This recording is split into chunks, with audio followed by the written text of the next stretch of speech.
नमस्कार मंडळी, आपल्या कम्युनिटी मधल्या 52 सोमवार 52 प्रश्न 52 बक्षिस या सिरीज मध्ये आज प्रश्न होता की मधुमेह टाळण्यासाठी आपण कोणते उपाय केले पाहिजेत किंवा जीवनशैलीत कसा बदल केला पाहिजे।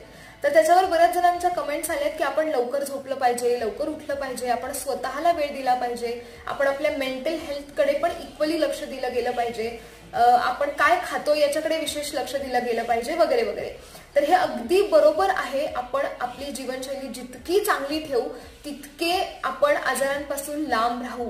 आणि कालच तुम्ही बऱ्याच जणांनी वाचलं असेल, ही न्यूज आली आहे की पॅरासिटामॉल, ऍसिडिटी ह्या सगळ्या गोळ्यांवरती प्रश्नचिन्ह आलेलं आहे।